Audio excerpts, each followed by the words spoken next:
మీ business ఏదైనా మీ ఊర్లో promotion చేయాలంటే అది సుమన్ టీవీతోనే సాధ్యం. ఇప్పుడే సంప్రదించండి.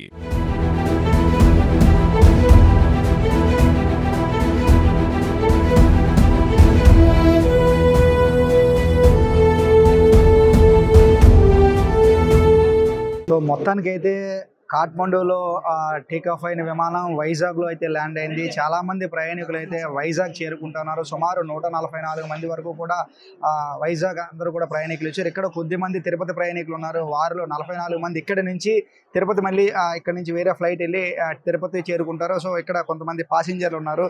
సో నేపాల్లో ఉన్న పరిస్థితులు ఏంటి సార్ అసలు?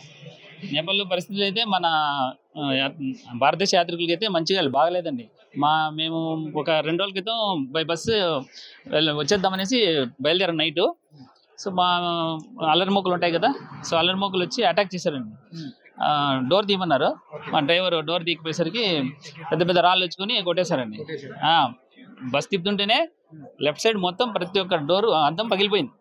మా అదృష్టం కొద్దీ వాళ్ళ చేతులు ఇంకో రాయి లేదు. ఒక్కొక్కటి దగ్గర ఒక రాయి ఉండింది. సో ఒక్కొక్క రాయి వేశారు, ఒక్కొక్క అద్దం మొత్తం పగిలిపోయింది. ఇంకొక రాయి ఉంటే మా మీద పడేది లోనికి. సో వెంటనే మళ్ళీ తిప్పుకొని మళ్ళీ వెనక్కి హోటల్కి వచ్చేసాం. 1 కిలోమీటర్ దూరం వెళ్ళండి హోటల్. సో మళ్ళీ హోటల్లో స్టే చేసాం 2 రోజులు. నిన్నంతా ప్రయత్నం చేసి మన కుటుంబ ప్రభుత్వం ద్వారా ఇలా. సో నిజంగా అక్కడ పరిస్థితులు చూసిన తర్వాత మనం రాగలము అని మీరు అనుకున్నారా సార్? రాగలము అంటే దైవకార్యం మీద వెళ్ళే కదా మన దైవేచ్ఛ. సో రాగలము అనుకున్నాం కానీ కాకపోతే ఇంత తొందరగా ఇలా వస్తామైతే అనుకోలేదు మేము. గవర్నమెంట్ అంటే కూటమి ప్రభుత్వం ఎయిర్పోర్ట్లు ఏ విధంగా ఉన్నాయి? బ్రహ్మాండంగా. కుటుంబ ప్రభుత్వం నిన్న మధ్యాహ్నం మొదలెట్టామండి ప్రాసెస్. వాళ్ళకి ఇన్ఫర్మేషన్ ఇవ్వడం కానీ అలా చేయడం కానీ. సో ఇవాళ సాయంత్రం కల్లా ఇక్కడికి వచ్చేసాం. సో ఖచ్చితంగా కుటుంబ ప్రభుత్వానికి ధన్యవాదాలు తెలియజేసుకుంటున్నాం మనస్ఫూర్తిగా అందరూ. మీ డెస్టినేషన్ అక్కడ ఇప్పుడు ఎక్కడికి వెళ్తున్నారు? మదనపల్లి అండి. మదనపల్లి. ఎంతమంది ఇప్పుడు వేరే ఫ్లైట్కి వెళ్తున్నారు? సుమారుగా 45 మంది వెళ్తున్నామండి. 42 వెళ్ళిపోయారుగా. మిగిలిన వాళ్ళందరూ కడప తిరుపతి ఉన్నారు. సో మదనపల్లి ఉన్నారు. మేము తిరుపతి ఫ్లైట్కి ఇప్పుడు వెళ్తున్నాం. స్నాక్స్ అవి ఇప్పించారు మాకు. బాగానే జరిగింది. స్నాక్స్ ఇప్పించారు. బాగా జరిగింది మాకు. అసలు యాక్చువల్గా ఇంత ప్లానింగ్ గా చేయడం అనేది చాలా గొప్ప విషయము.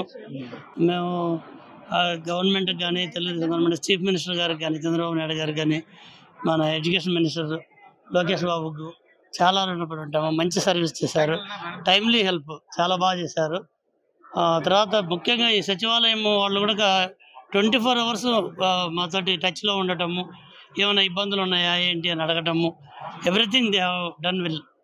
కంప్లీట్గా మెటిక్యులస్ ప్లానింగ్. అక్కడ ఉన్న పరిస్థితుల్లో ఎంత త్వరగా వస్తామని ఎక్స్పెక్ట్ చేశారు? లేదు, ఎక్స్పెక్ట్ చేయాలి. అసలు మాకు ఇంత హెల్ప్ జరుగుతుందని అనుకోవాలా. చాలా భరోసా ఇచ్చారు. ఫస్ట్ టైమే మీరు అసలు టెన్షన్ పడొద్దు అని ముందు రోజు నుంచి డైరెక్ట్గా మినిస్టర్ ఫోన్ చేయడం అనేది మాకు ఆశ్చర్యం వేసింది. మీరు ఇప్పుడు ఇక్కడ నుంచి ఎక్కడికి వెళ్తున్నారు సార్? ఇప్పుడు తిరుపతికి వెళ్ళి కడపకి వెళ్ళాలి. మేము డైరెక్ట్గా కడపకి వెళ్ళాలి. అవును, చాలా థ్యాంక్స్ అండి గవర్నమెంట్కి కానీ, ప్రెస్కి కానీ, అసలు మన ఆంధ్ర పీపుల్ అందరికీ కూడా చాలా థ్యాంక్స్. అమ్మ మీరు చెప్పండి, అసలు ఎయిర్పోర్ట్లు ఎలా ఉంది? వ్యవస్థ ఎయిర్పోర్ట్లో ఇప్పుడు బాగానే ఉంది సార్. మామూలుగా అక్కడ జరిగిన సంఘటనలు చూసినప్పుడు మాకైతే గన వాళ్ళు ఆ రాళ్ళు ఇసడం అవి చూసి కిందికి వంగిపోయినామన్నమాట బస్సులోనే. మాకు ఆ ధైర్యం లేదు. ఆ హోటల్ వాళ్ళు కానీ ఎవరైనా కూడా మాకు చాలా మంచిగా వాళ్ళందరూ ఇచ్చి మమ్మల్ని లోపలికి పంపించేసి స్వెటర్లు వేసేసినారన్నమాట. వాళ్ళు లోపల హోటల్ నుంచి మీరు బయటికి రావద్దండి, ఏం జరిగినా మీరు లైట్లు ఆఫ్ చేసి పండుకోండి అని చెప్పినారు. మమ్మల్ని పిలిచకపోయిన వాళ్ళు భోజనాలు కానీ అన్నీ బాగా ఏర్పాట్లు చేసినారు, రూమ్లు కానీ. ఆ హోటల్ వాళ్ళకు అందరికీ ధన్యవాదాలు. సో ప్రభుత్వం ఏర్పాట్లు ఏ విధంగా ఉన్నాయి? అక్కడి నుంచి చిక్కుకున్న మిమ్మల్ని ఈ రోజు ఎంత త్వరగా తీసుకొచ్చినారంటే, మమ్మల్ని పిలిచకపోయిన మా లీడరు దాసరి విజయలక్ష్మమ్మ వాళ్ళు, వాళ్ళ భర్త గారు చాలా మమ్మల్ని కృతజ్ఞతలతో నిన్నటించి ఆమె తిండి కూడా తినకుండా మమ్మల్ని మా ఇంటి దగ్గరికి వదిలిపెట్టాలని చెప్పిన ఇదితో చాలా శ్రమపడింది అన్నమాట. శ్రమపడి ఆమె ఇదితో తిండి కూడా తినకుండా లోకేష్ సార్ గారికి, చంద్రబాబు నాయుడు సార్కి, మామూలుగా వీళ్ళు అందరూ ఉన్నారు కదా, వాళ్ళందరికీ చాలా ఇది చేసినారు సార్. మాకు అందరికీ లోకేష్ సార్ గారికి, అందరికీ చంద్రబాబు నాయుడు సార్కి, మోడీ గారికి ధన్యవాదాలు సార్. ఓకే తెలుగు. సో ఇది నిజంగా ఇక్కడ ఉన్న పరిస్థితి చూస్తే, నిజంగా అక్కడ నేపాల్లో పరిస్థితి చూస్తే మేము బతికి ఇక్కడికి వస్తామని అయితే మేము అనుకోం. నిజంగా ఆ పెద్ద ఆవిడైతే కన్నీళ్ళు పెడుతుంది. నిజంగా అక్కడ పరిస్థితులు ఆ విధంగా కూటమి ప్రభుత్వం వచ్చిన తర్వాత ఇంత త్వరగా మమ్మల్ని మా స్వస్థలానికి తీసుకొచ్చి మా సేఫ్ హౌస్ ఏదైతే ఉందో మా ఇంటికి చేరవేస్తున్నారు. కూటమి ప్రభుత్వానికి ప్రతి ఒక్కరికి కూడా చేతులైతే దండం పెడతామని అయితే ఇక్కడైతే వీళ్ళందరూ కూడా చెప్తున్న సందర్భం. చూస్తూనే ఉండండి మరిన్ని లేటెస్ట్ అప్డేట్ కోసం సుమన్ టీవీ.